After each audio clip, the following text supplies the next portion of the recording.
Are you struggling to conceive? You have options, and at Piedmont Reproductive Endocrinology Group, we'll make sure you have the guidance and support you need. PREG is known for individualized fertility care that's unique to every patient. We take the time to provide a reassuring and empowering experience because we believe that you deserve nothing less. Let us help you on your journey to parenthood. Visit us at pregonline.com to learn more. Get the guidance and support you need at Piedmont Reproductive Endocrinology Group. Did you miss your deadline to renew your Medicaid coverage?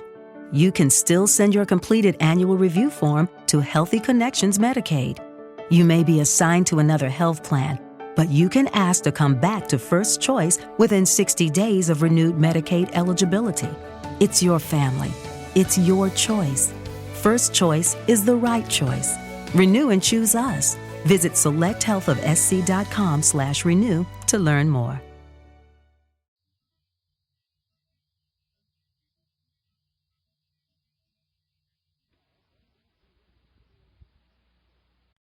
Wake up at Holiday Inn Express to a can't-miss breakfast that's free with every stay. Count on all the hot, fresh coffee you need and an incredible breakfast buffet that has something for everyone, like eggs, cinnamon rolls, and even hot, fresh pancakes with all the toppings you crave. Next time, do yourself a favor and stay at a Holiday Inn Express with a can't-miss breakfast that's free with every stay. So, when you wake up at Holiday Inn Express, you'll wake up happy, a part of IHG Hotels and Resorts. Hello, it is Ryan, and we could all use an extra bright spot in our day, couldn't we? Just to make up for things like sitting in traffic, doing the dishes, counting your steps, you know, all the mundane stuff. That is why I'm such a big fan of Chumba Casino. Chumba Casino has all your favorite social casino-style games that you can play for free anytime, anywhere with daily bonuses. That should brighten your day a little. Actually, a lot. So sign up now at ChumbaCasino.com. That's ChumbaCasino.com. No purchase necessary. VGW Group. Void where prohibited by law. See terms and conditions. 18+. During the next hour and a half, NBC and its affiliated independent stations will bring you a special Christmas Eve program conceived by the boys who are far from home this Christmas season and including a talk by the President of the United States. In order that we may bring it to you, the following programs have been canceled over many of these stations. Amos and Andy, who will have as their guest next week Edward G. Robinson, Bill Stern's Sports Newsreel, and Fred Waring in Pleasure Time.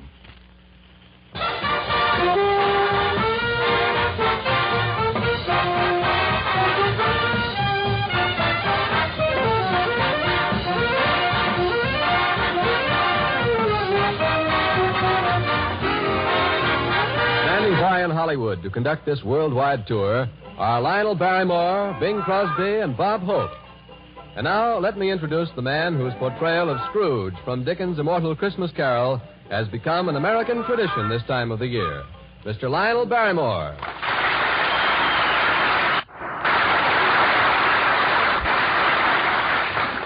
Well, this is Lionel Barrymore in Hollywood. And here it's Christmas Eve, the third our country's experienced in the war. But tonight, I'm not going to play the part of Scrooge. Let me rather take you people of America by the hand to the side of your loved ones fighting in every quarter of the globe.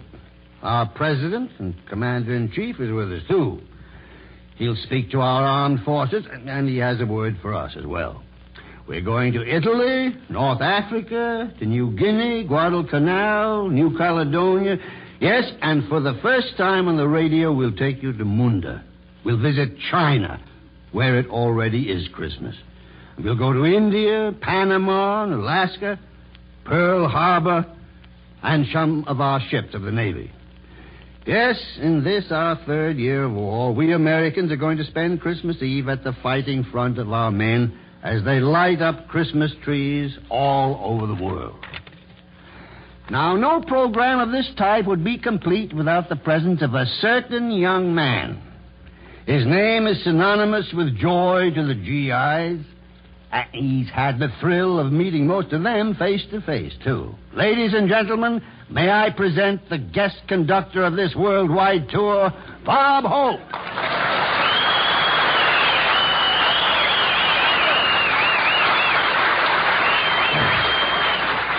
Thank you, relatives. How do you do, ladies and gentlemen? This is Bob Christmas Eve Hope, telling all you Americans to keep backing up our boys, and when Santa comes down from the ice and snow, he'll find us sticking together like Franklin, Winston, and Joe. Yes, sir. I'm very happy to be on this wonderful Christmas Eve show. Christmas is so exciting here. You should see the Christmas trees in Hollywood Boulevard tonight. They floated down from the Yukon last week. I don't mean to say that the snow has been that loose everywhere. I understand it's so cold in the Middle West that even the Republicans are waiting for the fireside chats.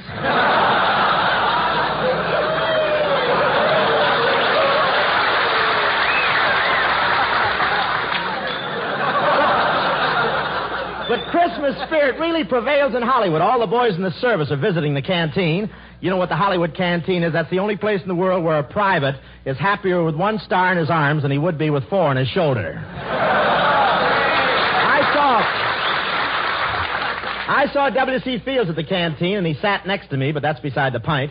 You should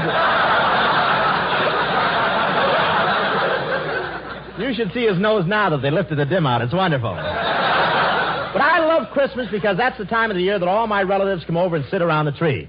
And to think that only a few years ago, most of them were sitting in it. And it sneaks up on you, doesn't it, huh? And you should see the Christmas cards I got this year. I got one card from Dorothy Lamour with a picture of her and a sarong on it. What a picture. You know how George Washington looks straight ahead on a 2-cent stamp? Well, in this envelope, he keeps peeking over his shoulder. I got a lot of presents, but I received one present I heard ticking, so I threw it right into the bathtub, but I'm afraid I was a little hasty. Now I've got the only clock in the world where the cuckoo comes out every hour and blows bubbles. Crosby gave his kids Indian outfits with real feathers. I don't know where he got the feathers. All I know is that yesterday I saw a stork flying over Los Angeles in a bathrobe. Thank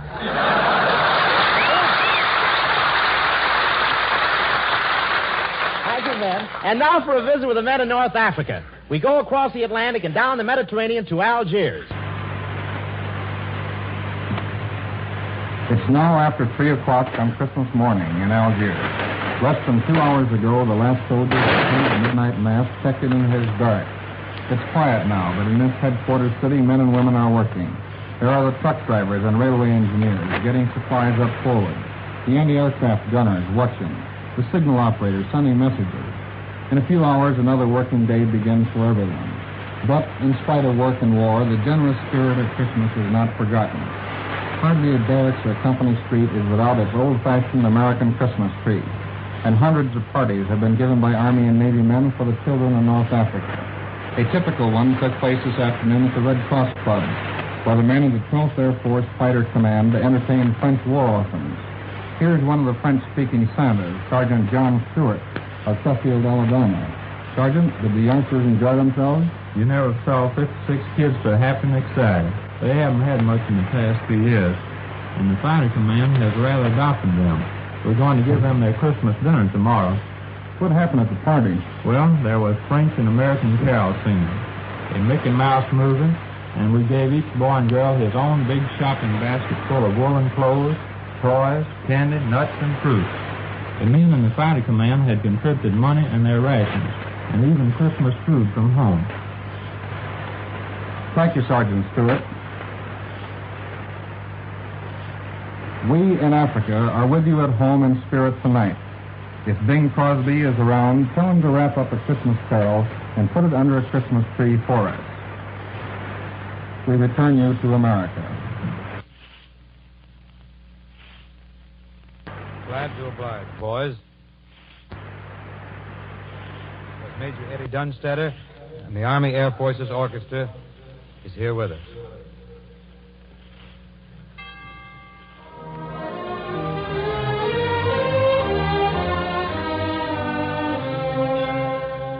God rest ye merry gentlemen, let nothing you dismay. Remember Christ our Savior was born on Christmas Day to save us all from Satan's power when we were gone astray. Oh, tidings of comfort and joy, comfort and joy. Oh, tidings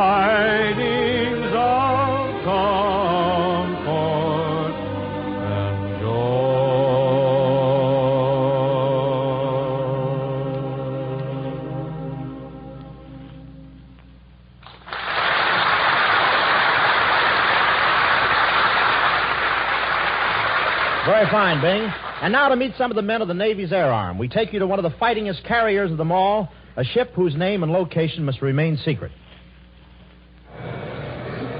Now we are speaking to you from one of the greatest fighting ships in the United States Navy, an aircraft carrier. This is a flat top. We are gathered here on the hangar deck this Christmas Eve, and a Christmas party is in full swing. That's the noise you hear in the background. But here's a Christmas party the likes of which you've never seen before. We're at one end of a tremendous room. In front of us in the cleared space is a gaily decorated Christmas tree glowing with lights of every color. Grouped about the tree, exchanging gifts, are members of the crew, and beyond the crew, one can see airplane after airplane. These men in this aircraft carrier have been in the thick of action ever since the war started. We'd like very much to tell you of their gallant war record, where they've been and what they've done, but that accounting must wait. Suffice to say, the enemy has felt the sting and blows of this floating airport time and time again. Well, now let's move over toward the Christmas tree and meet a few of the crew members. Good evening, sailor. What's your duty aboard ship? I'm a signalman. What's your actual duty? I stand by to receive signals that may change the course and speed of our ship. And how do you like spending Christmas Eve aboard an aircraft carrier? Well, naturally, I'd like to be spending it home with the folks, but I think I have a mighty important job to do here. Good for you, lad. Now, here's a bosun mate second class. What's your battle station, sailor? Sky forward. And where's that? The control station in the forward part of the ship. What do you do there? I help the guns get on target. And where do you hope to be next Christmas? Oh, wrapped around a big piece of lemon pie at home or on Liberty in Tokyo. Good for you. Here's another sailor. How many Christmas Eves have you spent aboard this carrier since war was declared? 4. Your 4th? That's right. Yes, but wait a minute now. This is only the 3rd Christmas since war was declared, isn't it? Yeah, but one Christmas we crossed the international date line, had 2 Christmases 2 days in a row. Christmas 2 days in a row. You've had all sorts of Christmas celebrations. Are you looking forward to next Christmas? Sure I am. I'm looking forward to be back in Tennessee. Boy, oh boy. I'll bet you'll be there, too. And now, men, may I have your attention, please? We are broadcasting a portion of our Christmas party all over the world. Would you like to shout your greetings to everyone listening in? Ah, that's grand. And now from this aircraft carrier to meet some of the boys in the Merchant Marine, we go to the Seamen's Church Institute.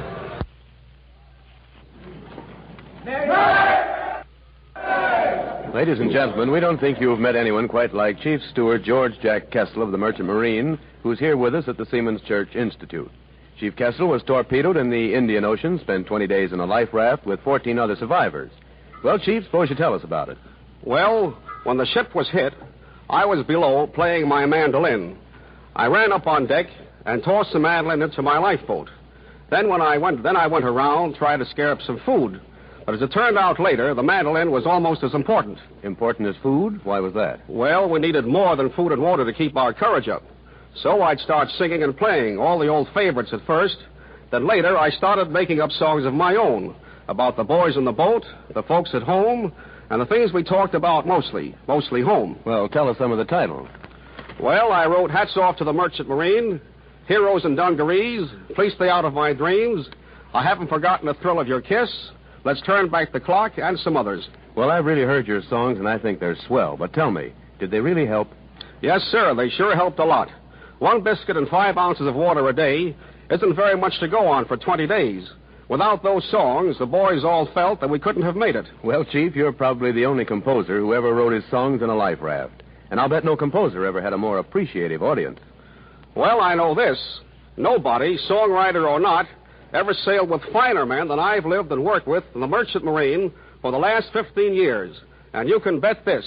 We'll keep them sailing until we win. Well, thanks, Chief Steward George Jack Kessel, who turned back death at sea with a song. And now, friends, one of the outfits sharing in the credit of winning the Battle of the Atlantic is the United States Coast Guard. So, for a Christmas Eve visit to these boys, we take you aboard a Coast Guard cutter. Here we are aboard a Coast Guard cutter. After taking a peek at his face, I'm willing to lay 6 to 5 he doesn't even make the arch. But he finally gets there with everybody laughing and clapping their hands, and the preacher comes forward, and Dave the Dude looks happy and never seen him look before in his life as they all get together under the arch of flowers.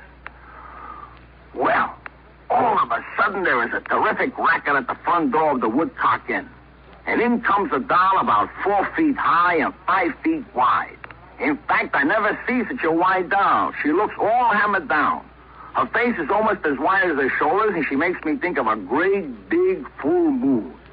she comes in bounding in like. And I can see that she's all trained up about something. As she bounces in, I hear a gurgle. And I look around, and I see Walter Winchester slumping down to the floor, almost dragging Miss Billy Perry with him. Well, the white doll walks right up to the bunch under the arch and says in a large, bass voice, "Which one of you is Dave the Dude?" "I'm Dave the Dude," says Dave the Dude, stepping up. "What do you mean by busting in here like a walrus and gumming up our wedding?" "Oh, so you're the guy who kidnaps my ever-loving husband to marry him off to this little red-headed pancake here, are you?" The white doll says all of that, and at the same time looking at Dave the Dude, but at the same time pointing at Miss Billy Perry. Well, now, calling Miss Billy Perry a pancake to Dave the Dude is a very serious proposition, and Dave the Dude gets very angry. "Now, listen here," Dave the Dude says. "You better take a walk before somebody clips you." Well, that's a very good story, sailor, but apparently not the right story. Now let's go to London. Come in, London.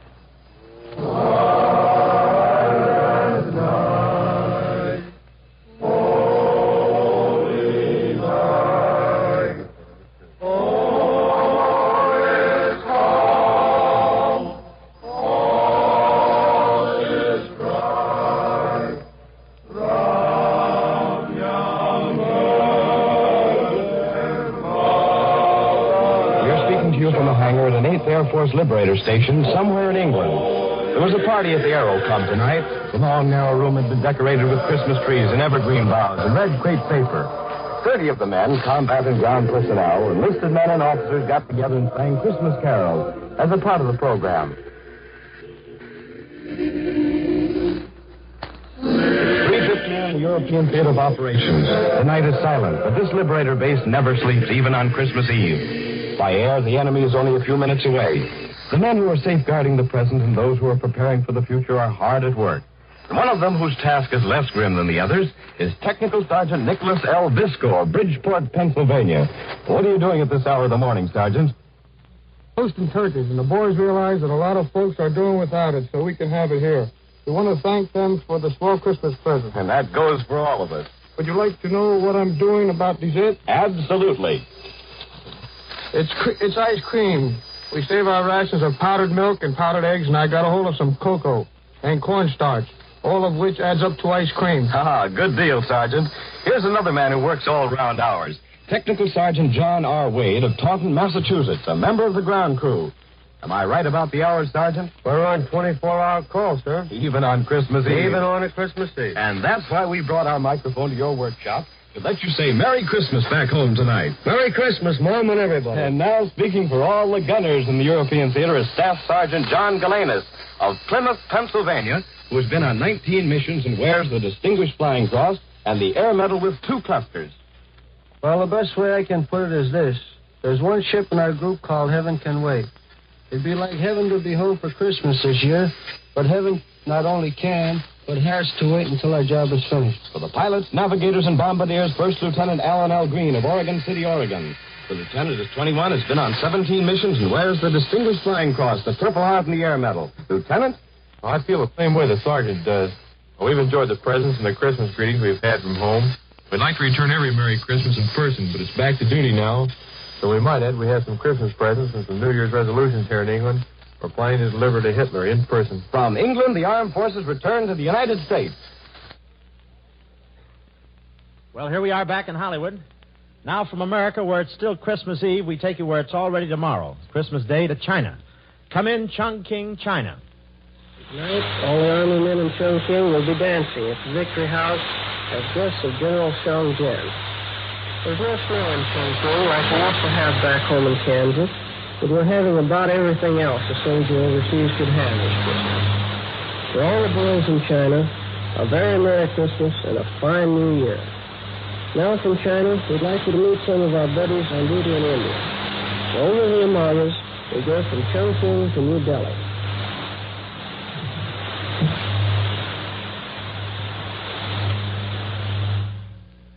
Those boys out there in India evidently can't hear me, but they're definitely on our Christmas list, and we've got a long one tonight. So suppose we try to bring in those fighting Marines at Guadalcanal. And if everything works all right, we will take you to Munda and Guadalcanal.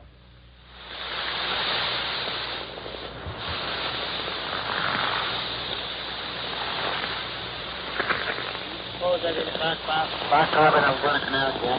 What's the matter with you, Frank? Well, I had to rush to my dentist right to get in. You know how I feel about it. Yeah, me too. We met at dinner. We just had our Texas dinner. Seaman first class Frank Frozen. And I am Seaman first class Jim Horshaw. I'm from Detroit, Michigan, and Frank is from Huntsville, Alabama. Yeah, we rushed up to our turkey stuffing and pudding. Say, Jim, I have a personal sister who ran for a festival. That's not so long ago, just a few weeks back. See, I used to look up there at the room and down and think of my folks fast asleep down in Alabama. We can say that again. Let's give the folks a hot toast. Hacked up, I think. Well, while we are speaking about Russia, we sure feel sorry for your folks back home. They tell us we can't drive over 35 miles an hour, but we can't drive over 25. And we've been serving traffic up on this kind of stuff. Huh? You should have one of the MPs off the roof. Don't get a picture now you're dropping. Everyone will say, did you hear Seaman's first class Horshaw dropping on the radio electricity?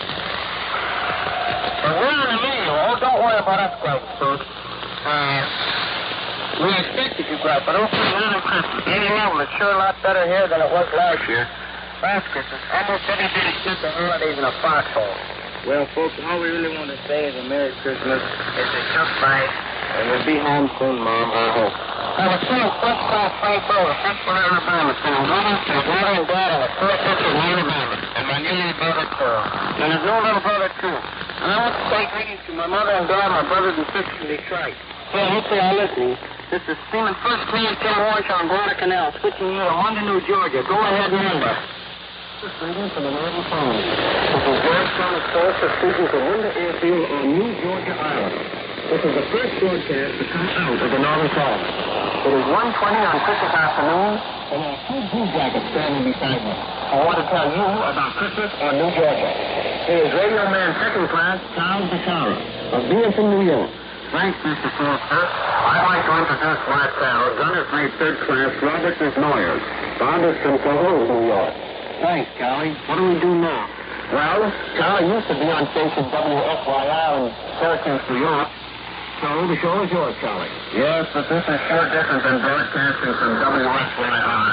We're out here in Linda Airfield, at the top of the hill that the Japs were trying to bomb off the map only a few weeks ago. And we have a plane rolling.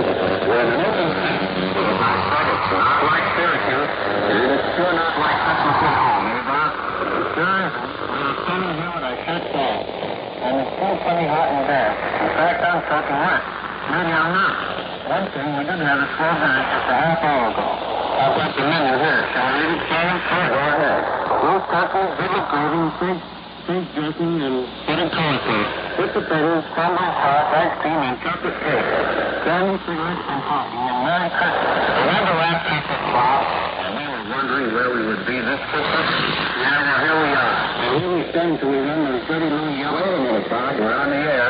And while we are, I'd like to say greetings to my mom and dad and my whole family and the staff at WFYR. I hope to be back with you soon. Me too. Christmas greetings to my mom and dad and family in Cohoes.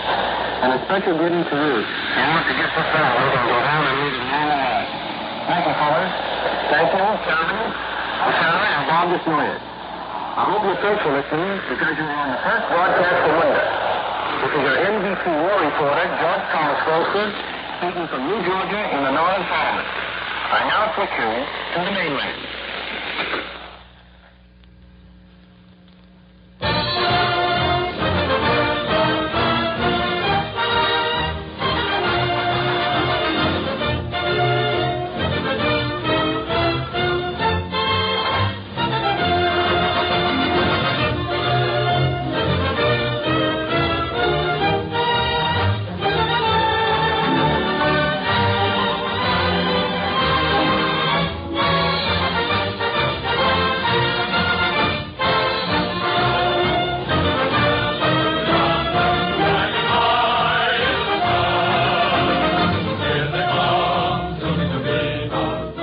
This is Christmas Eve at the Front, the Christmas program spontaneously suggested by American servicemen all over the world to show the folks at home how Christmas is being spent on the fronts of this global war. This program is being presented by the four major networks. We pause briefly for station identification. Out in the Pacific, our boys have given a mighty good account of themselves, and some of them are spending this Christmas in the hospital. So, for a visit with the wounded in New Caledonia, we take you to Noumea. This is Noumea, New Caledonia. It's the afternoon of Christmas Day here. While you at home are getting ready for your Christmas. This program comes to you from the ward in an army hospital. There are rows of white cots occupied by our boys who have been injured in battle. Let's listen to Miss Boyer, the day nurse, who's talking to one of the patients. Hey, Charles, how are you making out with that package? I can do it all right. I've got to learn to do things for myself. See? You shouldn't allow time how to untie that with my thumb and third finger. There, I've got it. Well, I'm supposed to take you in a jiffy, and one will be fine. Golly. Candy and first take two. I knew you'd figure out how to get into that one. You know you've helped me a lot, Miss Boyer. Everybody has. Just think, I get you sing now twice a week over the radio. Where'd you learn to sing, Charles? Back home. That's what I did before the war. My last job was in Baltimore. And when I get back to the States, the Army will fix me up with a new load, and you don't need an arm to sing with. I'll get along fine when I get that raise. I love the word, Charles. Say, Charlie, how about a song? Yes, give us White Christmas. Tom, get that guitar beside your bed, and we'll have a bit of music. Okay, if Charlie will sing. Sure, I'll sing, but I won't. I'll let you a Christmas.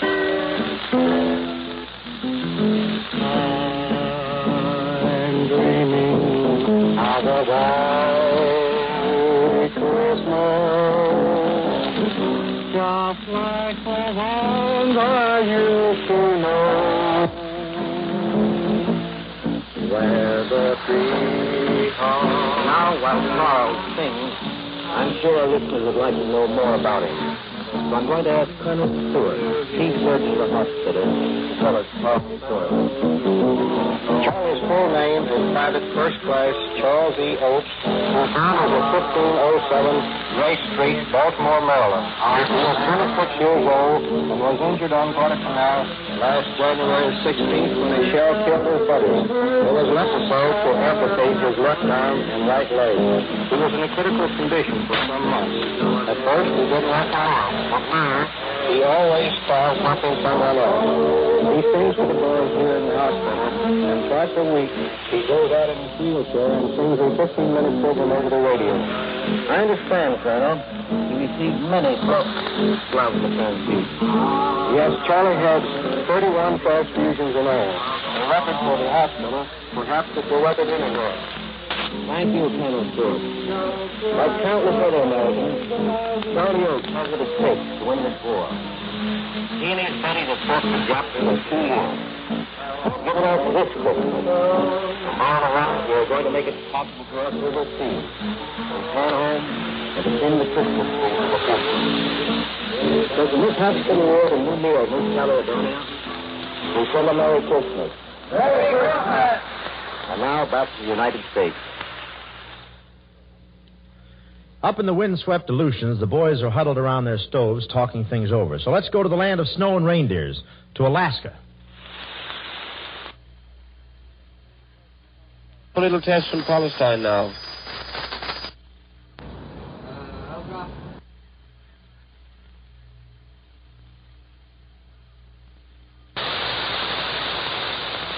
Come in, Alaska.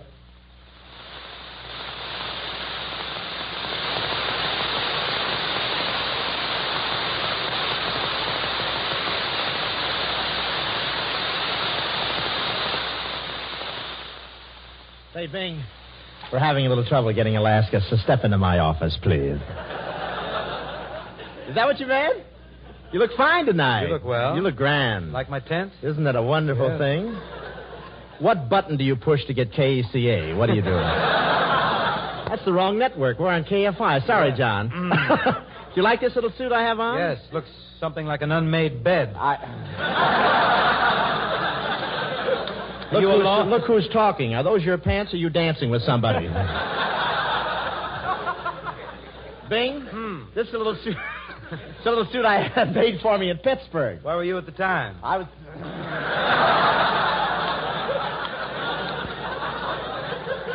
Nevertheless, I like it and I'm going to buy it. I think it looks good, don't you? Yes, love it. Do you like that? Why don't you take the hanger out? Say, listen, I must tell you one thing while we're waiting for Alaska to come in. Yes? Are you there, Alaska? You know, while I was over in Africa, that when the man puts his nose, that means we're right there. If he holds it, look out. Look, I want to tell you.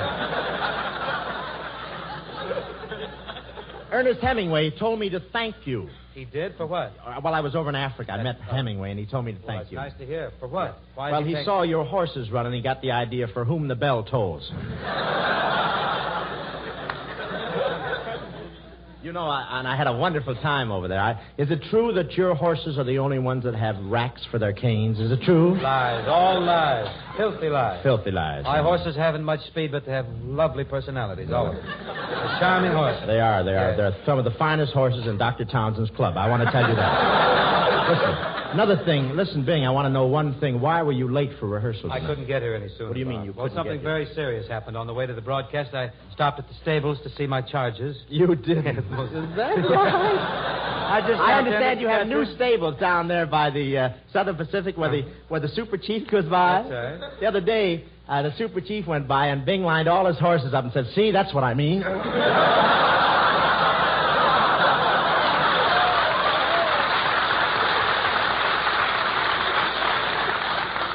Say, but Bing. What?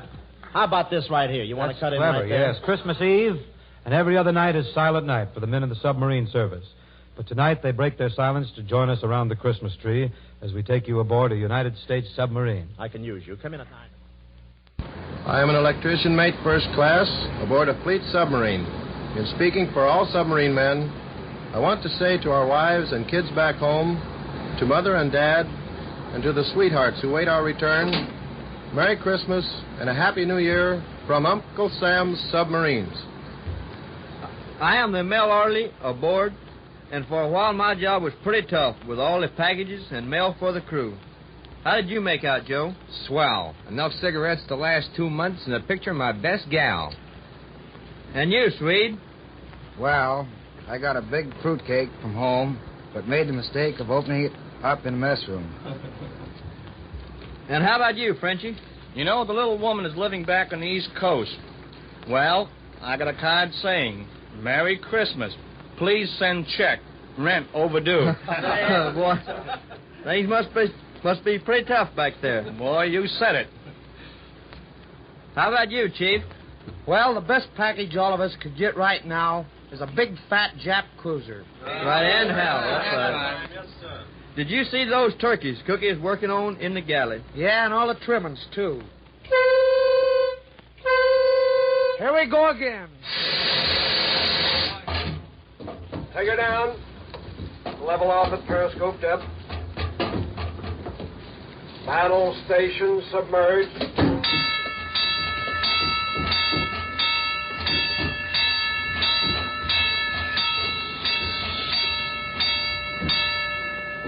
Hey, Doc, what'd you see up there? Boy, it's a big fat Jap cruiser dead ahead. We in the Navy are mighty proud of what our buddies in the Marines and the Army have been doing in the Southwest Pacific. So from this submarine, let us go across the Pacific to New Guinea. Come in, New Guinea.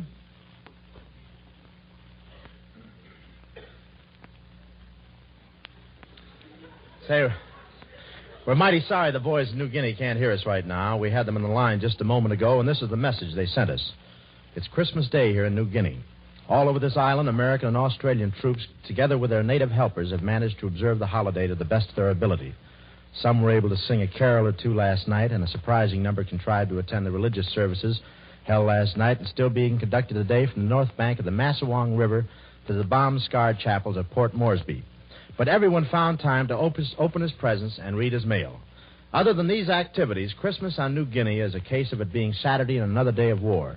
Trucks going toward or coming back from the war. Planes are either going out or returning from combat missions. And every once in a while, a line of natives passes by, silent and intent on holding up their end of the fight. I wish you had a chance to talk to some of our boys out here. There is Staff Sergeant Paul Blasewitz, formerly the Bronx of New York City, and now with the Troop Carrier Command. Blasewitz is a tail gunner in a flying fortress. Only they don't carry bombs, they carry freight. They call them fighting freighters because that's where they haul things they've also got to be able to fight. This is his second Christmas out here, but he says this one is a lot better than last year because they're better organized for things like Christmas. For instance, this morning he made his usual run, But by the time we hauled some stuff over to the boys at Arroway, that's over on New Britain, and the Japs didn't give us any trouble at all. Just now, Blasewitz is taking it easy, waiting for the next job to come along. And then there are the Australians down here. Boy, what a bunch of fighting men. Just now, many of them are spending their Christmas up in the Ramu Valley. You know, they've got a funny custom in the Australian Army. All of the officers roll up their sleeves and serve the Christmas dinner to the enlisted men. And that's going on today wherever the Aussies are fighting.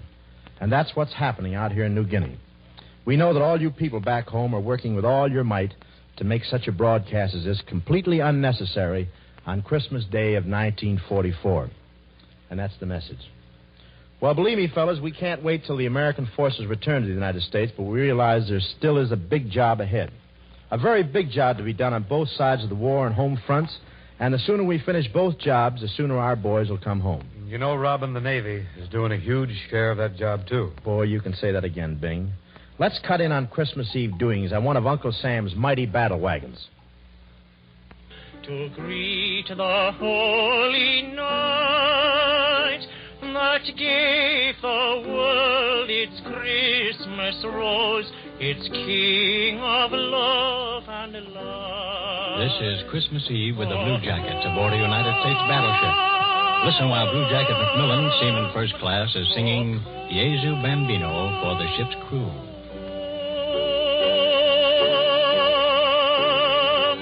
Oh, come, let us adore him.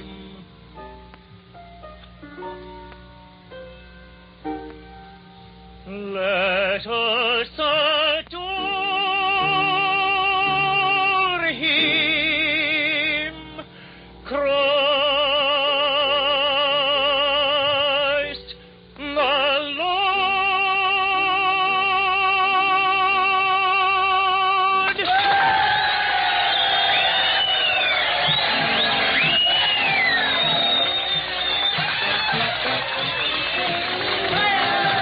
All this is taking place down in crew's quarters with the men gathered around their tree. It's a swell party that's been going on for some time, and there's lots more to come. Here's Chester William Smith, who has been emceeing the fun for the crew. Chet, are the boys having a good time? Yes, sir. Did the men get all their packages and mail from home? You bet. And all those packages and all that mail made it a great Christmas. Okay, fella. We know you're going to top it all off with a grand turkey dinner tomorrow, but right now, let's get back over there with the band and sailing, sailing.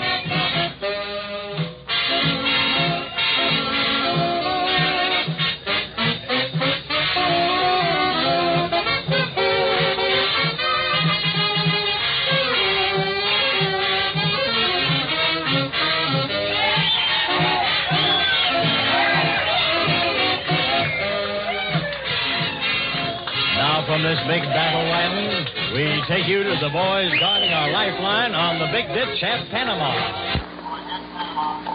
This is Corporal Harvey Chester speaking from Panama. With me is Corporal Wesley Parsons, one of the men who carved out the jungle positions protecting the canal. What are the boys doing at your position tonight, Wes? 100% of them are thinking about Christmas back home. Well, so am I, but that's not all, I hope. No, as a matter of fact, the boys are having a Christmas dance right now. For the first time since we put in that position, there are some girls there. I'll bet that Christmas party is different from the ones back home. It sure is. Instead of snow on the ground, we have green grass. There's a warm breeze and the birds are singing. Oh, how about Christmas services, Wes? There aren't enough chaplains to go to all positions, but we'll hear the midnight service over the radio. Turkey dinner tomorrow? You bet, with all the trimmings. I'm going to wish a Merry Christmas to my folks in Charleston, West Virginia, Wes. Where are yours? Detroit, Michigan. Merry Christmas. From the jungles of Panama, and with a Christmas greeting to all, we take you to Hawaii. This is Sergeant Merle Miller of the United States Army speaking from the Central Pacific area. Naturally, our thoughts turn toward home on this third Christmas Eve since Pearl Harbor, and all of us wish we could be with our families and friends. We're not exactly without friends, but no matter how well you get along with your buddies, they don't take the place of the folks you've left behind. If opening gifts and having a good dinner were all, Christmas overseas would leave little to be desired, but of course there's more to it than that.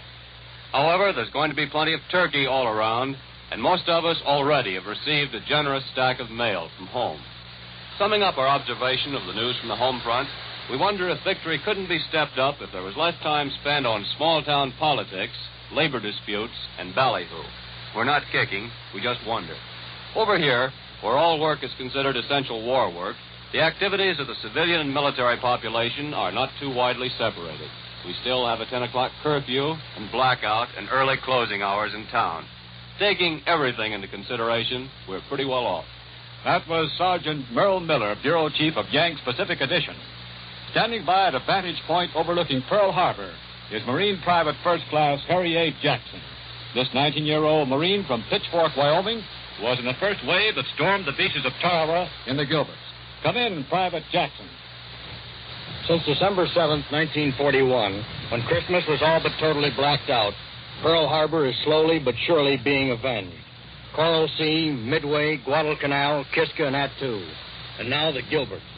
And after you've been through Tarawa, you begin to realize, maybe for the first time in your life, what Christmas is all about. It's a lot more important to you. And I don't mean just getting presents either. On Tarawa, you don't think a hell of a lot about Christmas. But on Christmas, you think a hell of a lot about Tarawa. Us fellas that are fighting out this way are backed by a vast civilian force of skilled workers at Pearl Harbor, whose job it is to keep us and our gear fit to fight. These Pearl Harbor workers are able to take time out this Christmas to celebrate the birth of him who promised peace on earth. But the pause this Christmas will be a brief one, because every fighting one of us is on the road that leads to Tokyo, and Tokyo knows we're on the way. From Pearl Harbor, where the stars and stripes still fly, and the Christmas tree lights are on again, it's a Merry Christmas to you all at home.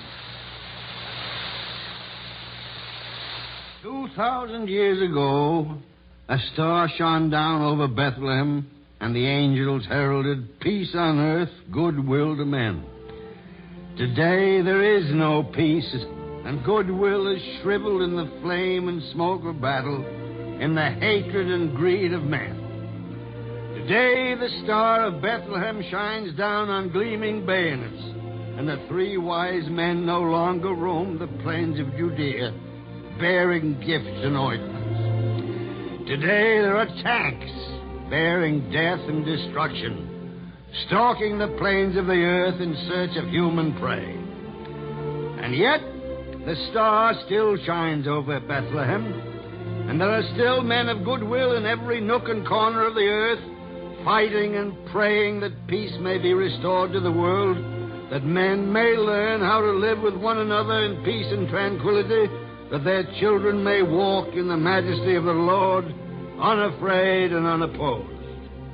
We take you now to Bethlehem, where the star and promise shine forth as they did 2,000 years ago. It's 4 a.m. here, so we're speaking to you from Christmas Day, after the traditional services at Bethlehem, which marked again the birth night of our Savior. Here with me are Chaplain James A. Carey and two typical American soldiers, Sergeant Michael Bowler of Brooklyn and Sergeant Earl Getchoff of Detroit. They're speaking to you from the Holy Land as representatives of the American Army in the Middle East. Earl, will you go first? Tonight, I knelt with 60 other American boys on the site of the stable where Christ was born. An American chaplain officiated at a mass there. It was only one of many such services, but it was the first participation of the American Army in the Bethlehem ceremony. It certainly was fine, wasn't it, Earl? I kept remembering, as I watched the ceremonies in the church of the Nativity, that Christmas had been celebrated there for 1,600 years. Me too, Walter. It's been a Christmas Eve I'll never forget. The church was filled with uniformed men, Americans, British and Polish. So I knew there was still a war on, but somehow or other I felt there would soon be peace on earth again. And you, Chaplain Carey? My only viewpoint now springs from my job as Chief of Middle East Chaplain. I want to tell all you people back home that some of your boys have had a very fine experience. It seems to me that they will be finer men and finer Americans for having made this pilgrimage to the birthplace of our Lord.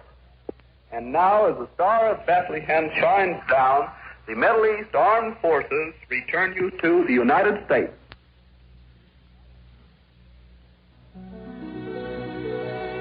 Oh, come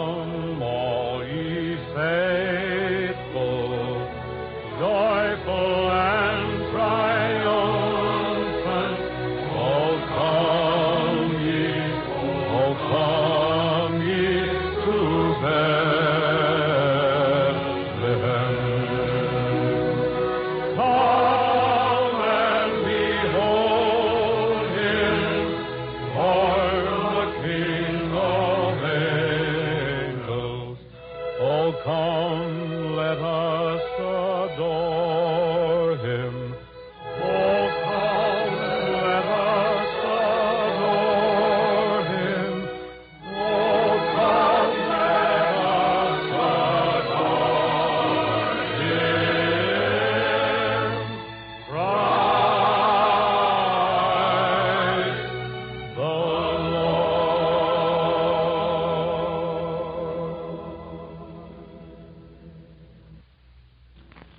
Earlier today, the President delivered an important address to many of our people stationed overseas and to those of us at home. In order that those who didn't hear his message may have an opportunity to hear it, we present a recording of that speech. Ladies and gentlemen, the President of the United States. My friends, I have recently returned from extensive journeyings in the region of the Mediterranean and as far as the borders of Russia. I have conferred with the leaders of Britain and Russia and China on military matters of the present, especially on plans for stepping up our successful attack on our enemies as quickly as possible and from many different points of the compass.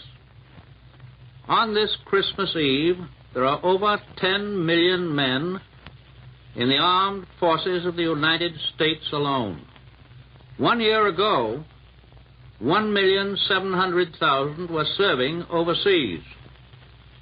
Today, this figure has been more than doubled to 3,800,000 on duty overseas. And by next July 1st, that number overseas will rise to over 5 million men and women. That this is truly a world war was demonstrated to me when arrangements were being made with our overseas broadcasting agencies for the time for me to speak today to our soldiers and sailors and Marines and merchant seamen in every part of the world. In fixing the time for this broadcast, we took into consideration that at this moment here in the United States and in the Caribbean and on the northeast coast of South America, it is afternoon. In Alaska and in Hawaii and the mid-Pacific, it is still morning. In Iceland, in Great Britain, in North Africa, in Italy, in the Middle East, it is now evening. In the Southwest Pacific, in Australia and China and Burma and India, it is already Christmas Day. So we can correctly say that at this moment, in those far eastern parts where Americans are fighting, today is tomorrow. But everywhere throughout the world, through this war that covers the world, there is a special spirit that has warmed our hearts since our earliest childhood. A spirit that brings us close to our homes, our families, our friends and neighbors, the Christmas spirit of peace on earth, goodwill toward men. It is an unquenchable spirit. During the past years of international gangsterism and brutal aggression in Europe and in Asia, our Christmas celebrations have been darkened with apprehension for the future. We have said Merry Christmas and Happy New Year, but we have known in our hearts that the clouds which have hung over our world have prevented us from saying it with full sincerity and conviction. But even this year, we still have much to face in the way of further suffering and sacrifice and personal tragedy. Our men who have been through the fierce battles in the Solomons and the Gilberts and Tunisia and Italy know from their own experience and knowledge of modern war that many bigger and costlier battles are still to be fought. But on Christmas Eve this year, I can say to you that at last we may look forward into the future with real, substantial confidence that however great the cost, peace on earth, goodwill toward men can be and will be realized and ensured. This year I can say that. Last year I could not do more than express a hope. Today I express a certainty, though the cost may be high and the time may be long. Within the past year, within the past few weeks, history has been made. And it is far better history for the whole human race than any that we've known or even dared to hope for in these tragic times through which we pass. A great beginning was made in the Moscow conference last October by Mr. Molotov, Mr. Eden, and our own Mr. Howe. There and then the way was paved for the later meetings. At Cairo and Tehran, we devoted ourselves not only to military matters, we devoted ourselves also to consideration of the future, to plans for the kind of world which alone can justify all the sacrifices of this war. Of course, as you all know, Mr. Churchill and I have happily met many times before, and we know and understand each other very well. Indeed, Mr. Churchill has become known and beloved by many millions of Americans, and the heartfelt prayers of all of us have been with this great citizen of the world in his recent serious illness.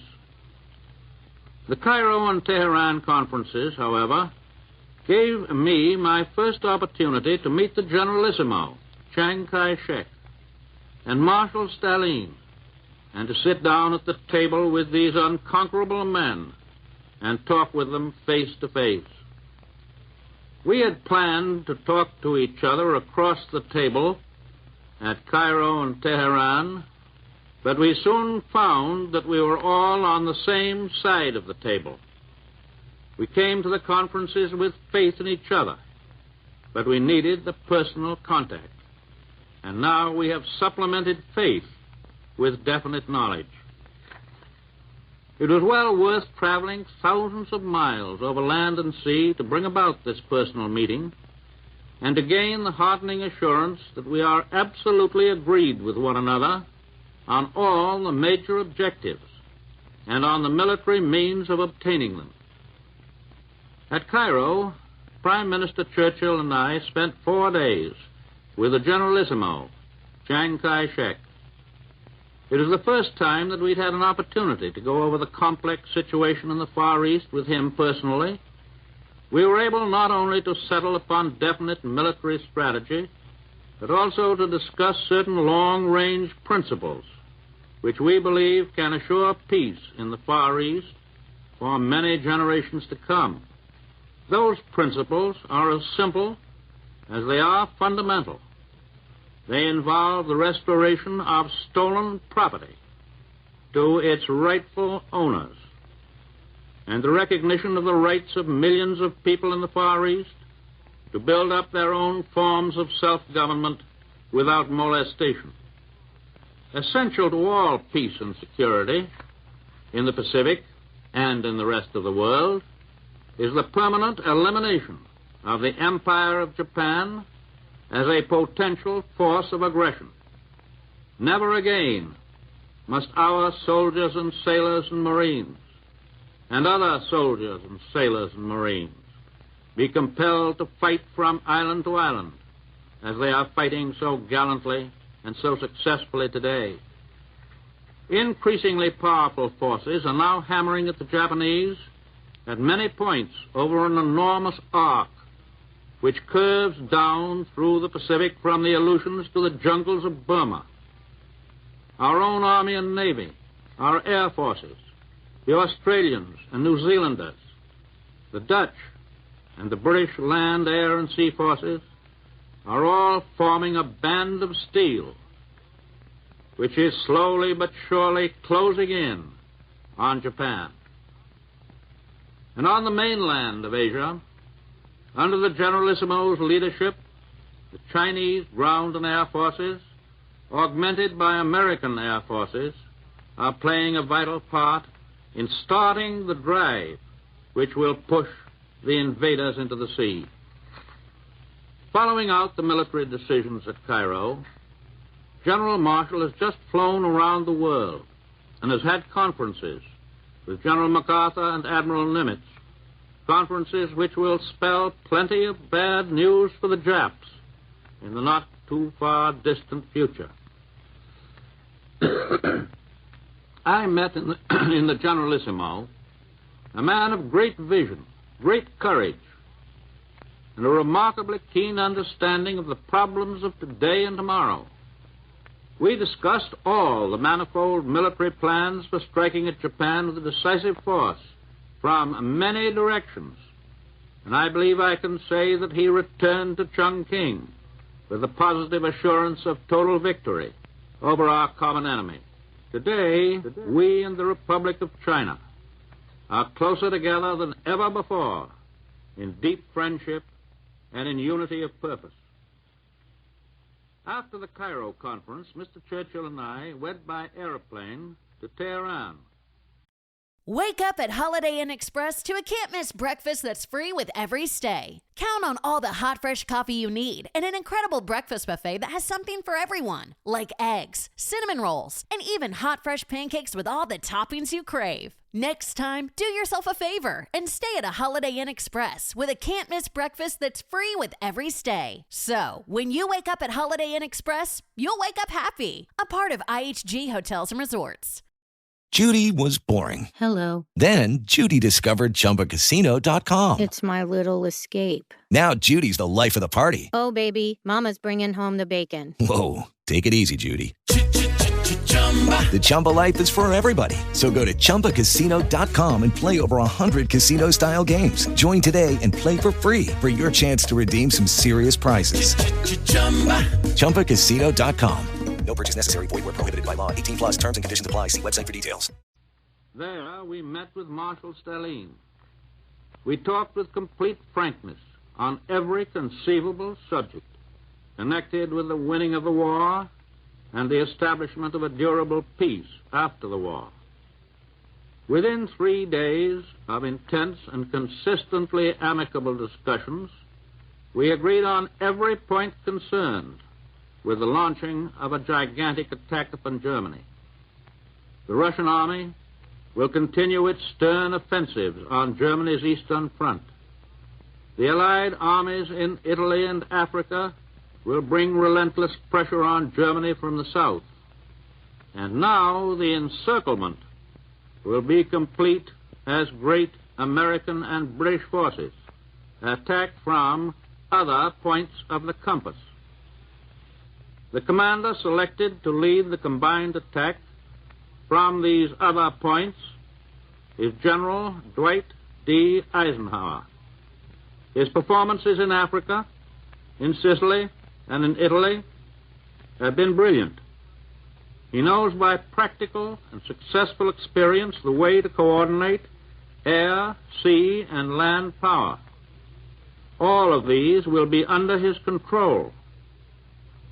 Lieutenant General Carl Spaatz will command the entire American strategic bombing force operating against Germany.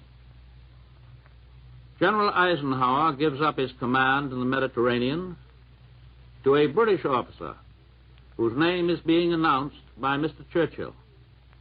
We now pledge that new commander that our powerful ground, sea, and air forces in the vital Mediterranean area will stand by his side until every objective in that bitter theater is attained. Both of these new commanders will have American and British subordinate commanders whose names will be announced to the world in a few days. During the last 2 days in Tehran, Marshal Stalin, Mr. Churchill, and I looked ahead to the days and months and years that will follow Germany's defeat. We were united in determination that Germany must be stripped of her military might and be given no opportunity within the foreseeable future to regain that might. The United Nations have no intention to enslave the German people. We wish them to have a normal chance to develop in peace as useful and respectable members of the European family. But we most certainly emphasize that word respectable, for we intend to rid them once and for all of Nazism and Prussian militarism and the fantastic and disastrous notion that they constitute the master race. We did discuss international relationships from the point of view of big, broad objectives rather than details. But on the basis of what we did discuss, I can say even today that I do not think any insoluble differences will arise among Russia, Great Britain, and the United States. In these conferences, we were concerned with basic principles which involve the security and the welfare and the standard of living of human beings in countries large and small. And somewhat ungrammatical colloquialism, I may say that I got along fine with Marshal Stalin. He is a man who combines a tremendous, relentless determination with a stalwart good humor. I believe he is truly representative of the heart and soul of Russia. And I believe that we are going to get along very well with him and the Russian people. Very well indeed. Britain, Russia, China, and the United States and their allies represent more than 3/4 of the total population of the earth.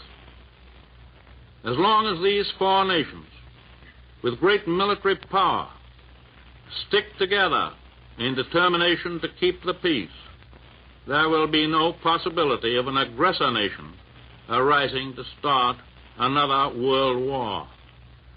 But those four powers must be united with and cooperate with the freedom-loving peoples of Europe and Asia and Africa and the Americas.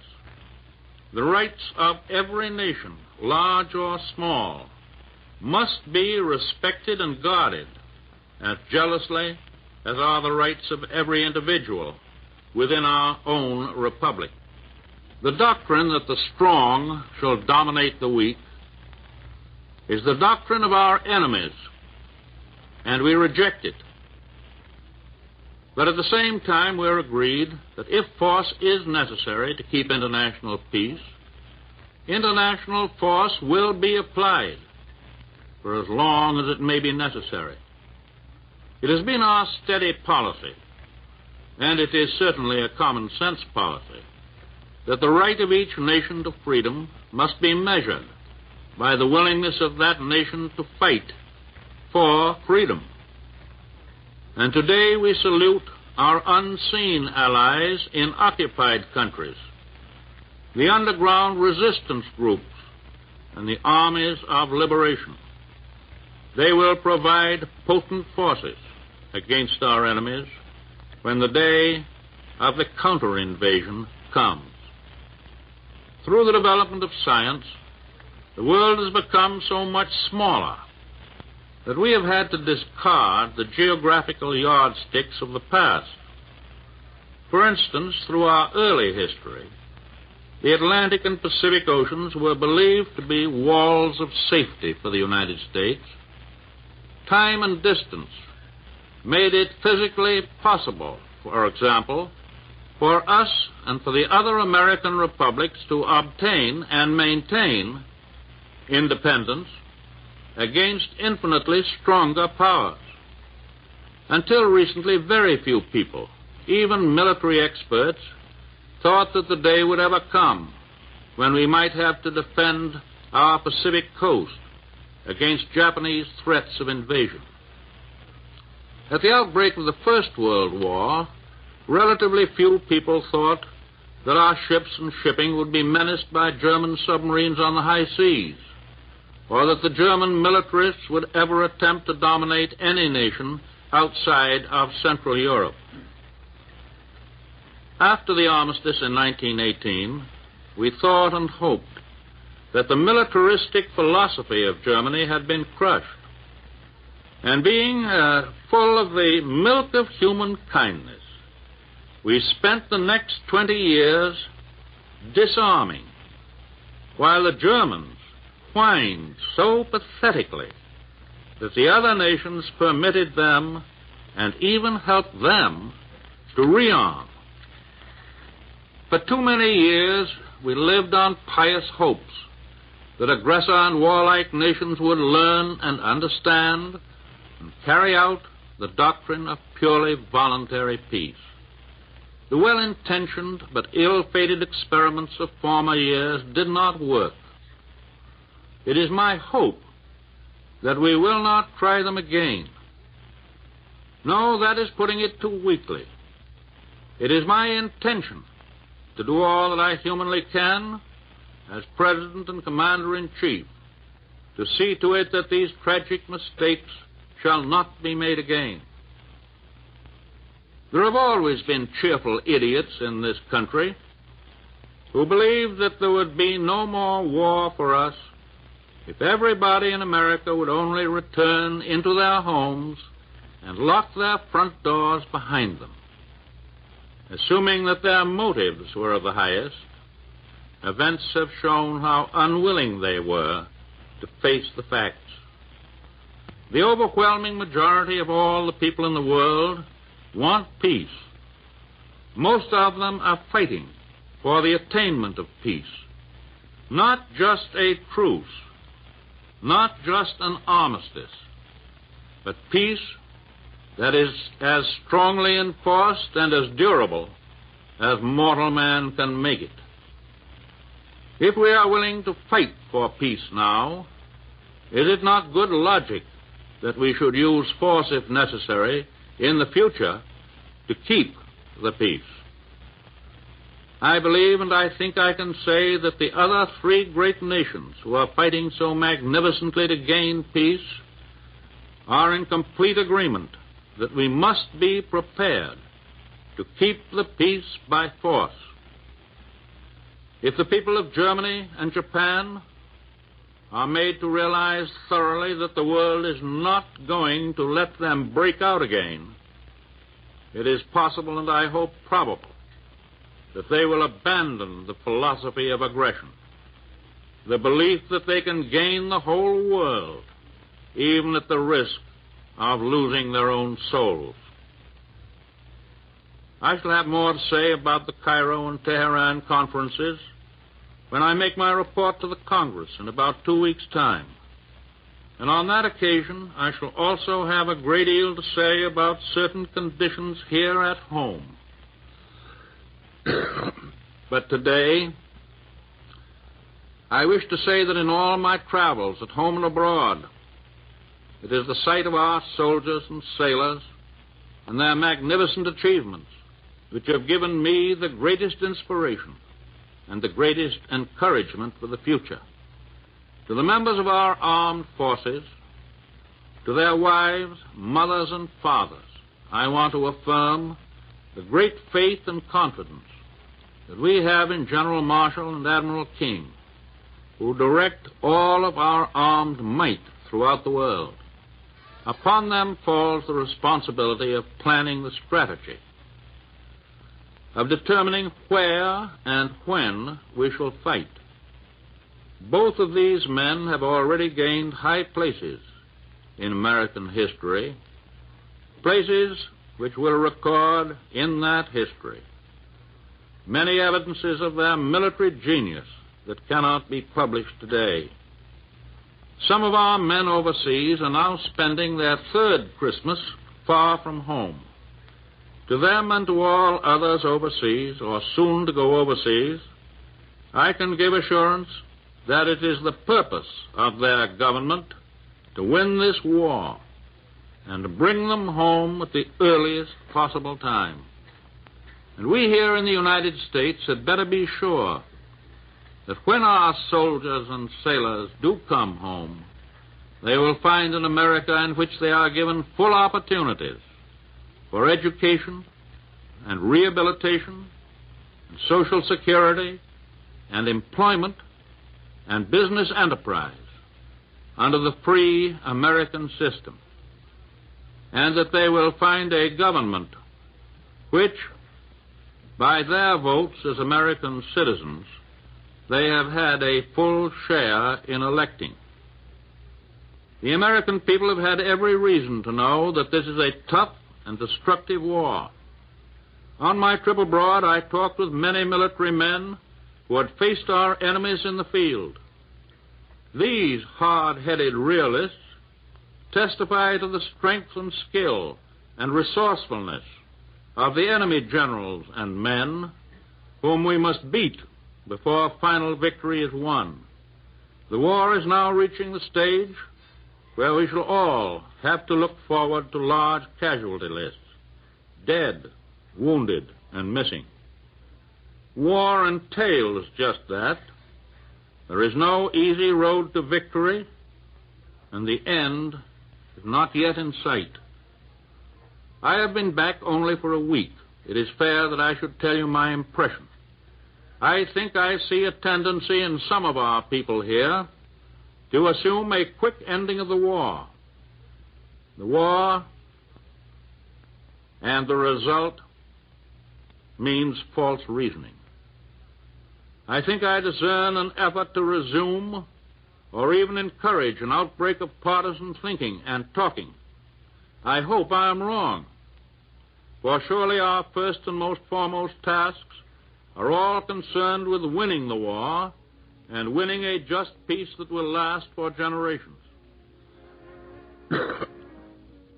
The massive offensives which are in the making, both in Europe and the Far East, will require every ounce of energy and fortitude that we and our allies can summon on the fighting fronts and in all the workshops at home. As I have said before, you cannot order up a great attack on a Monday and demand that it be delivered on Saturday.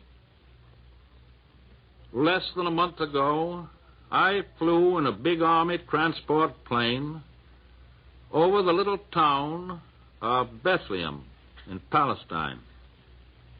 Tonight on Christmas Eve, all men and women everywhere who love Christmas are thinking of that ancient town and of the star of faith that shone there more than 19 centuries ago. American boys are fighting today in snow-covered mountains, in malarial jungles, on blazing deserts. They are fighting on the far stretches of the sea and above the clouds, fighting the thing for which they struggle. I think is best symbolized by the message that came out of Bethlehem. On behalf of the American people, your own people, I send this Christmas message to you who are in our armed forces. In our hearts are prayers for you and for all your comrades in arms who fight to rid the world of evil. We ask God's blessing upon you, upon your fathers and mothers and wives and children, all your loved ones at home. We ask that the comfort of God's grace shall be granted to those who are sick and wounded, and to those who are prisoners of war in the hands of the enemy, waiting for the day when they will again be free. And we ask that God receive and cherish those who have given their lives, and that He keep them in honor and in the grateful memory of their countrymen forever. God bless all of you who fight our battles on this Christmas Eve. God bless us all. Keep us strong in our faith that we fight for a better day for humankind, here and everywhere. You have just heard the voice of the President of the United States. Ladies and gentlemen, our national anthem.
This concludes the special Christmas Eve program conceived by the boys who are far from home this Christmas season. They wanted their loved ones to know how they were observing this day away from home.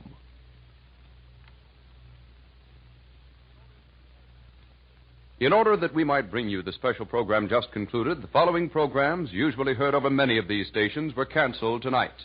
Amos and Andy, Bill Stern's Sports Newsreel, Fred Waring in Pleasure Time, and Fleetwood Lawton.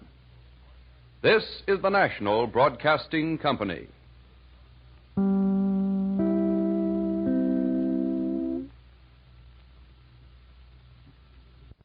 Hello, it is Ryan, and we could all use an extra bright spot in our day, couldn't we? Just to make up for things like sitting in traffic, doing the dishes, counting your steps, all the mundane stuff. That is why I'm such a big fan of Chumba Casino. Chumba Casino has all your favorite social casino-style games that you can play for free anytime, anywhere with daily bonuses. That should brighten your day a little.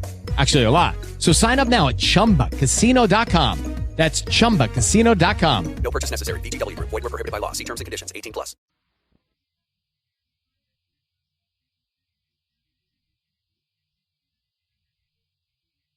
It is Ryan here, and I have a question for you. What do you do when you win?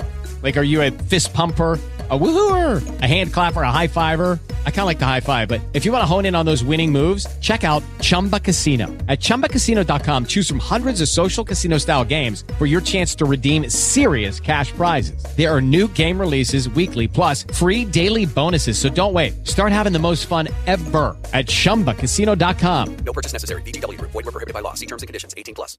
With the Lucky Land Slots, you can get lucky just about anywhere. This is your captain speaking. We've got clear runway and the weather's fine, but we're just going to circle up here a while and get lucky. No, nothing like that. It's just these cash prizes add up quick. So I suggest you sit back, keep your tray table upright, and start getting lucky. Play for free at LuckyLandSlots.com. Are you feeling lucky? No purchase necessary. Void where prohibited by law. 18+ terms and conditions apply. See website for details.